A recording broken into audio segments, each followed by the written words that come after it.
Hello, everybody. I hope you can hear me. Can you confirm if you can hear me?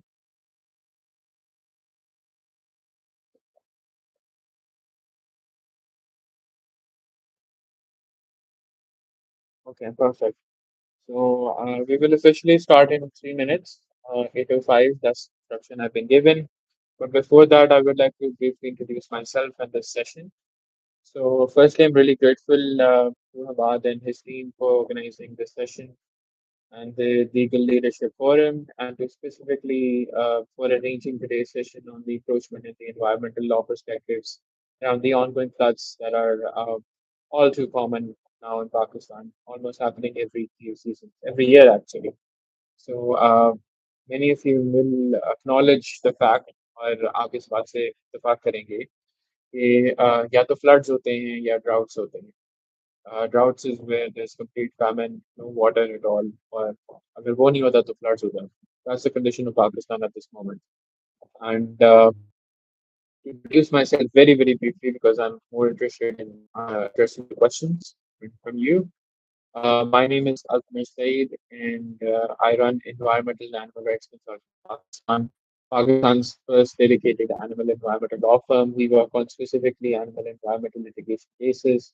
I also teach environmental law at NAS Law School and courses that intersect environmental law, animal rights, human rights, disaster law, for example, at several universities in Pakistan. And I write as well occasionally as a columnist and have written several papers on this topic.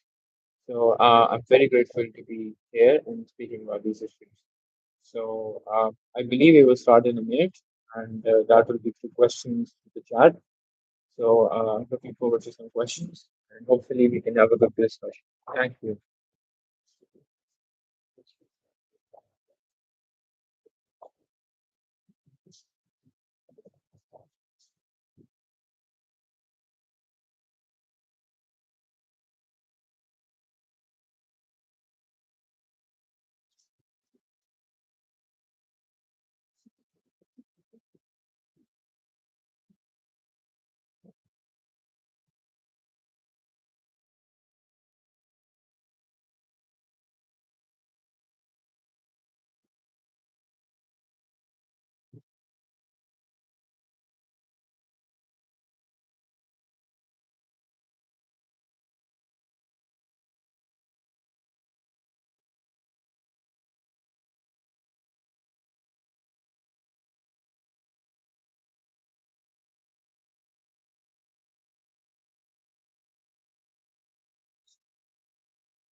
So we will begin this session speaking about the current issues around encroachment and environmental law perspectives uh, regarding the floods, regarding devastation, regarding several issues that can be addressed, including one question that Zahir has asked in the chat that despite the fact that we know that there is rainfall every year and we have a flood that's seasonal now, why don't we build dams? That is a good question, but of course, before that, I would like to highlight different areas that we often do not discuss or talk about it that are very relevant to this current conversation.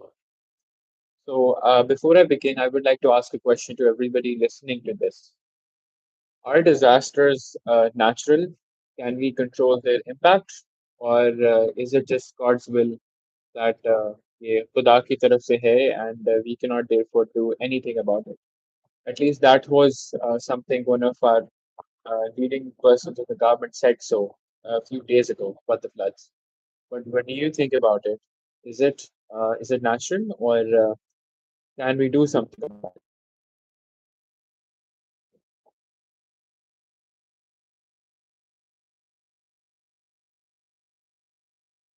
So if you were thinking that yes, we can do something about it, that is true because there's a slight difference in terminology that we use in disaster law, which is one of the subsets of environmental law.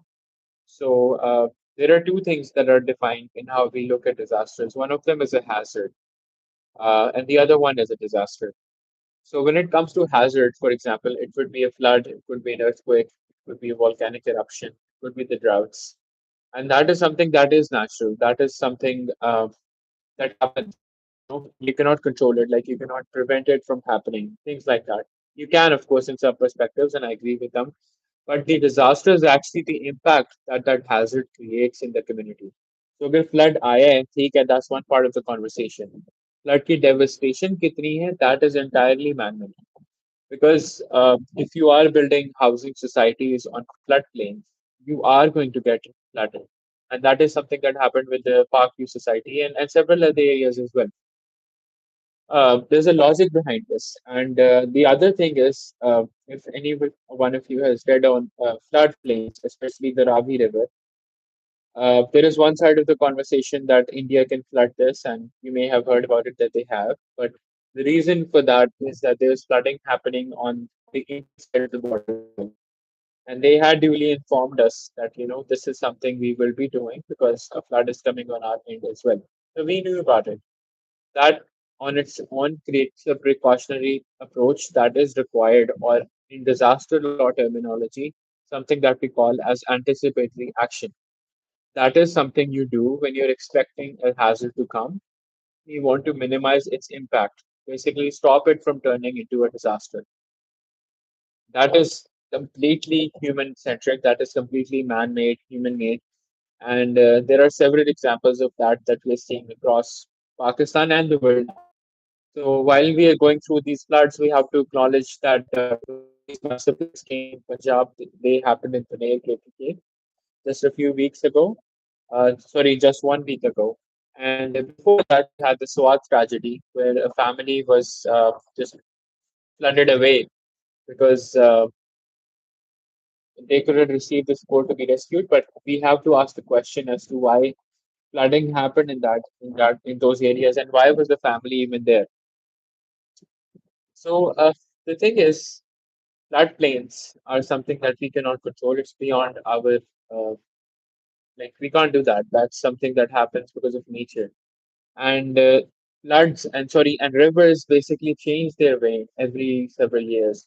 That is because of erosion. That is because of the changing landscape or the area of how the river is formulated. It can also happen due to just presence of a few rocks.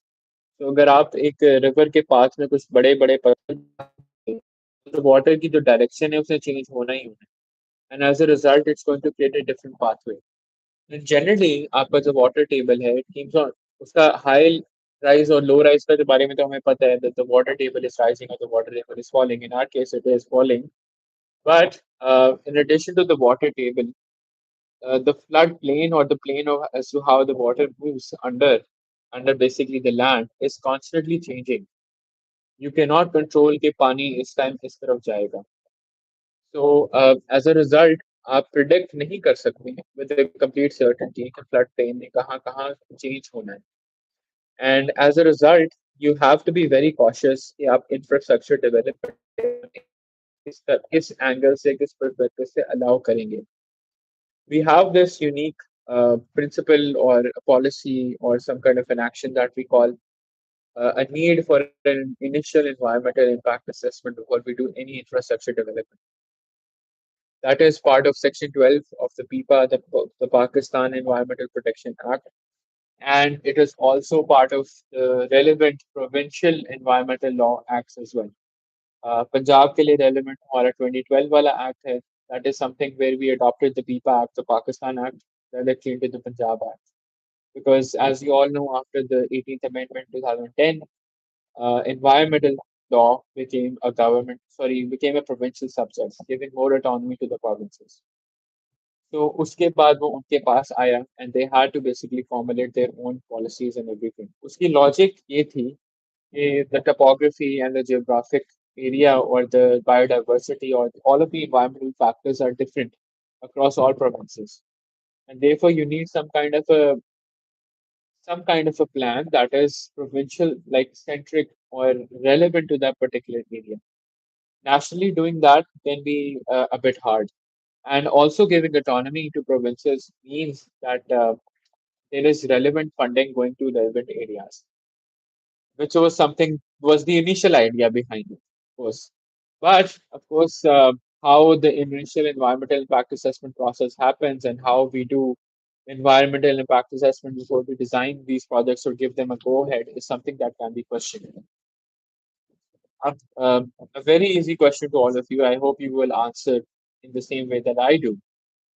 Should you allow housing or infrastructure development in an earthquake prone area? Should you allow it, no matter how much money it is? Because as we all know, happened in KPK, in Sabad, when that flooding happened, and especially now when the flooding happened in Paner. आपका घर तभी टूटेगा ना अगर आप उसको flood plain पे बनाओगे, अगर आप उसको रिवर के साथ बनाओगे, अगर आप एक बहुत बड़ा होटल खड़ा कर देंगे right next to the river, what are you expecting कि वो, I mean nothing will happen. That's not how nature works. And what you have done is basically you transformed that hazard, that natural flood, into a disaster by not doing anything, or in fact increasing the impact that flood can have on the lives of many of us, including human lives and animal lives, and also devastation to the environment as well.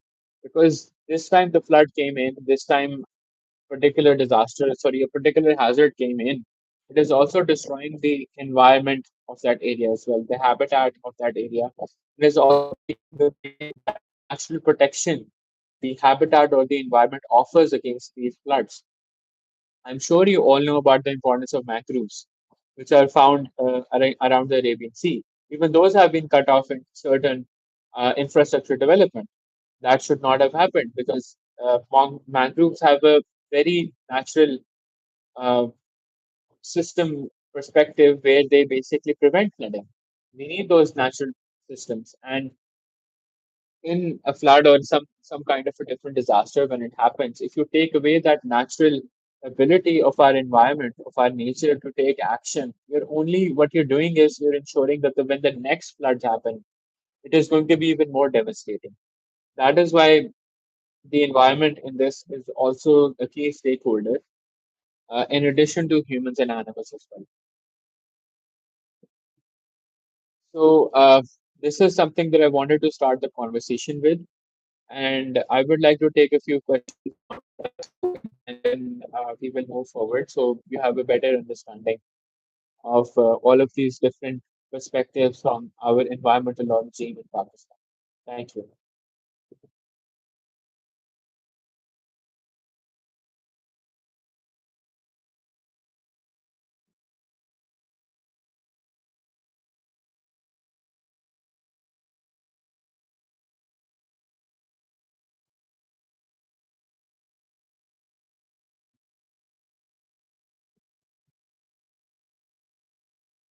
So just to clarify again, the hazard is the flooding or the earthquake or the natural phenomenon. The disaster part is not natural. The disaster part is the impact that hazard has on a community. So अगर आप उसके factors को consider नहीं करेंगे, तो the impact will be even more devastating. That impact is what makes that hazard a disaster. That is the terminology used not just in our National Disaster Management Act, but the United Nations Sendai Framework for Disaster Risk Reduction of 2015.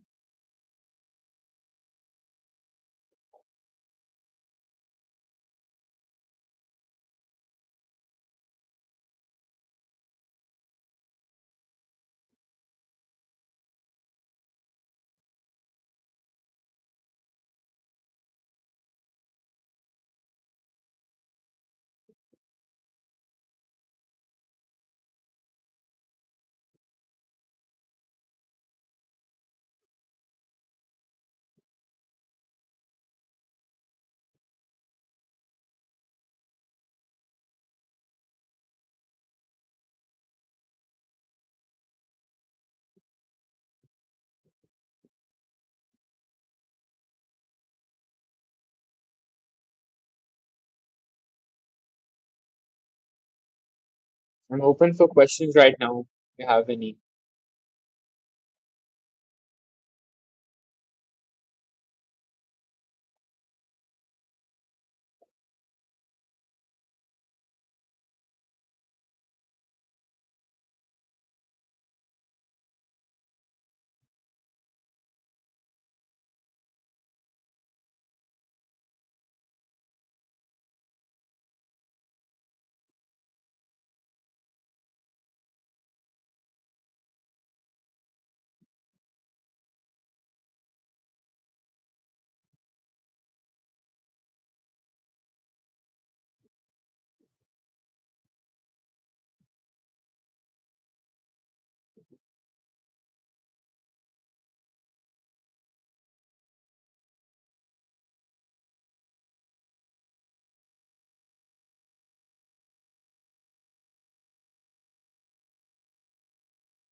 And the other side of things is something I also want to mention, which is about land encroachment.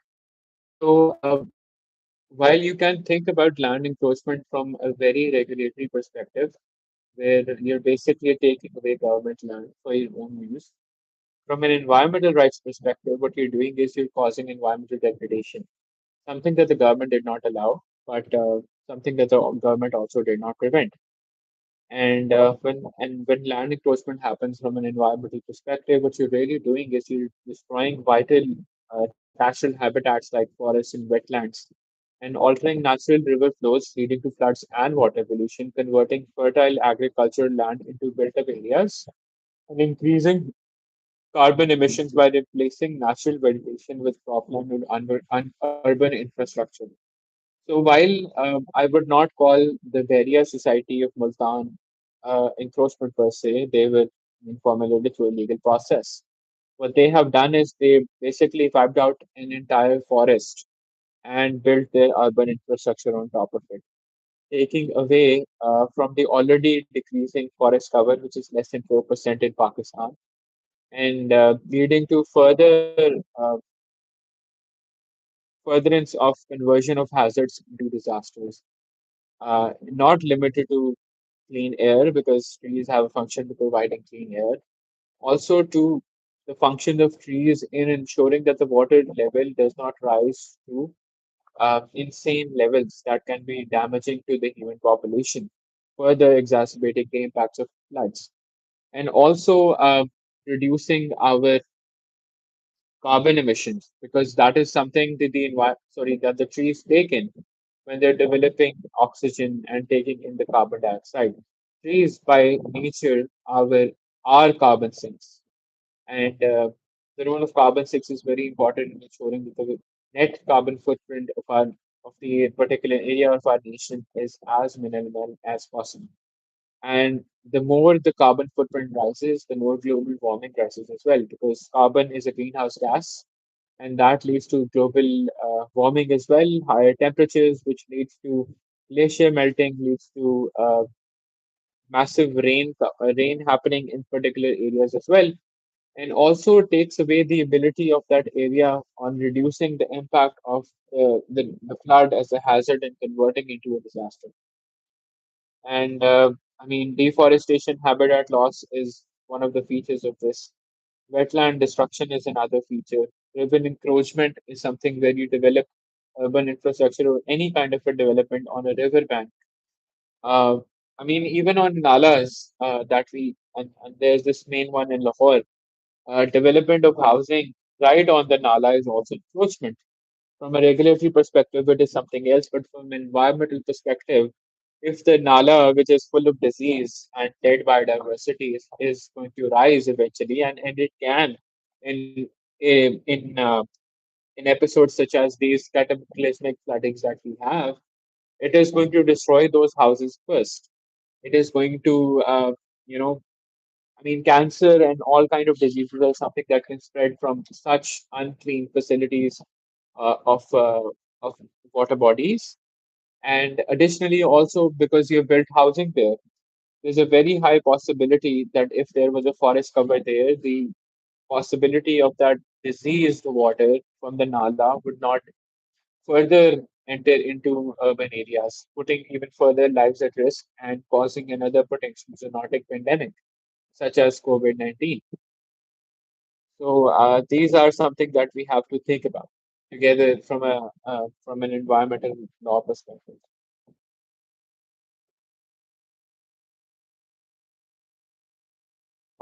Yes, as the NYLP is saying, if you have any questions, please ask, because that is the only way to move this conversation forward and make it more interesting for you guys.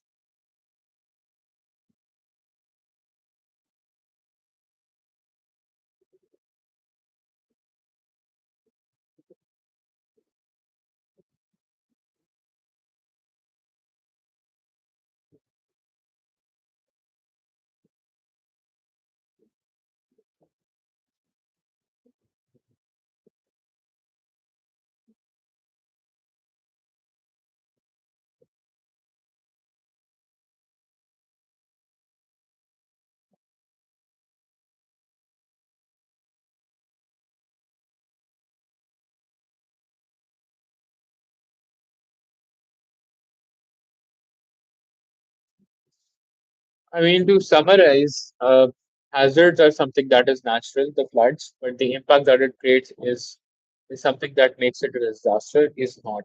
We have a direct responsibility for ensuring that our natural systems are there in ensuring or in at least minimizing the impact of these hazards, such as mangroves, such as forest covers, such as wetlands, and such as habitats of certain species, because we're not thinking from a biodiversity perspective, but a massive decrease in your biodiversity or just general biodiversity takes away the key features certain um, animal species play in our environment.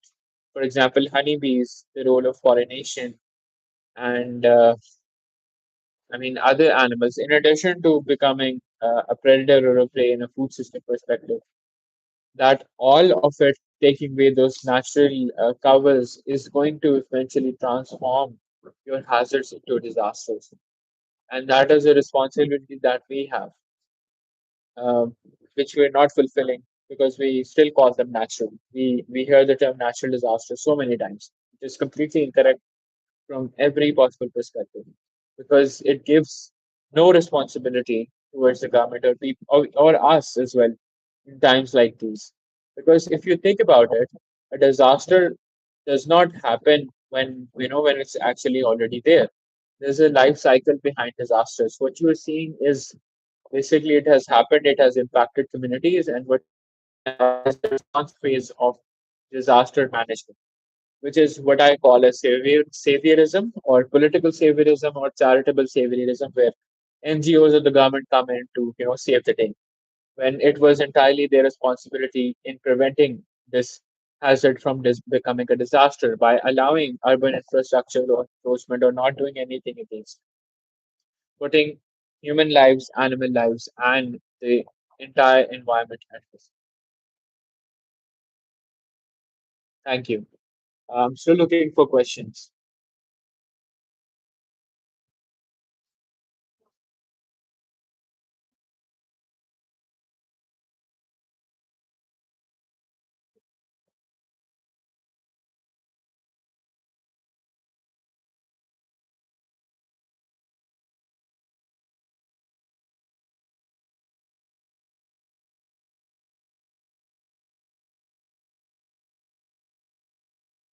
I'll take a minute more because if somebody has a question, I want to give them that opportunity.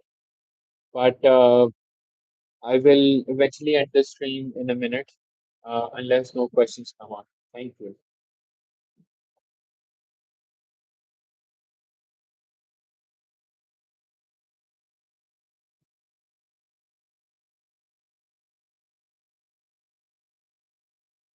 I mean, there's so much that we can talk about, but I still need questions. Uh, I mean, we could talk about anticipatory action on what to do, on how to reduce this impact, and other things that we can do or not do. How do we see the limitations that already exist are environmental law acts or limitations in the implementation. And secondly, we could have had a long discussion about how the National Disaster Management Act of 2010 in Pakistan is formulated, and how other countries and how the world eventually looks at these perspectives, and how they're actually working towards response in a disaster and not towards a prevention or adaptation or mitigation. But hopefully for another day. So as I see no questions, I will, on the instructions of the organizers, I will end this stream now. I hope this was helpful, but you can reach out to me. You can have my email, which is earcpak at gmail.com, and you can reach out with any question that you may have on this perspective or anything around animal or environmental legal aid in Pakistan. Thank you so much for having me, and have a wonderful rest of your night.